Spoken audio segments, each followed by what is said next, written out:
we're going to learn about 16th notes. Oh yeah. And the reason I say oh yeah is because once you have 16th notes figured out, then together with eighth notes, quarter notes, half notes, and whole notes, you'll have the basic rhythmic vocabulary used in most music most of the time. Of course, there are many more ways to divide up beats and create rhythms, but these durations are fundamental and they're used all the time. This is a group of 4 16th notes. They are connected with 2 beams instead of the single beam that connects eighth notes.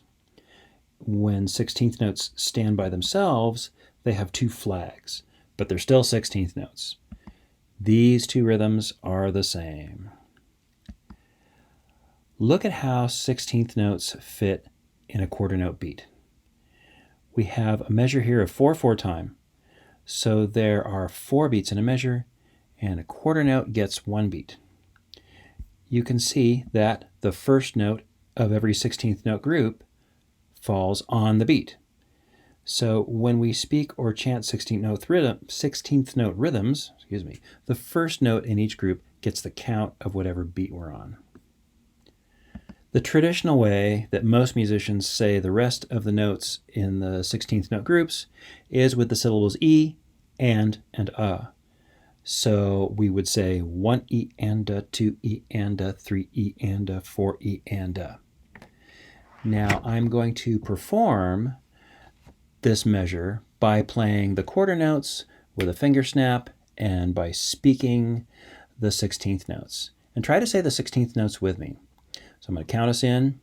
Here we go. 1, 2, ready, go. 1 E and 2 E and 3 E and 4 E and. Let's try that one more time. 1, 2, ready, go. 1 E and 2 E and 3 E and 4 E and. Now let's look at how 16th notes fit together with eighth notes.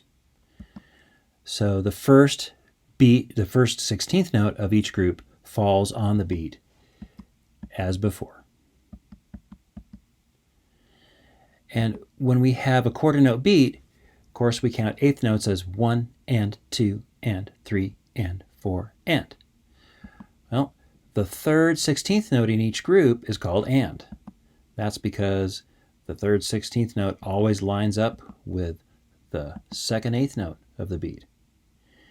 And of course, when we add in the syllables for the second 16th note and the fourth 16th note, E and now we have different names for each 16th note in a group, so we always know where we are in the beat.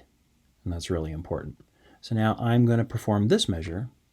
And again, I'm going to snap the eighth notes, and I'm going to speak the 16th notes and try to say the 16th notes with me.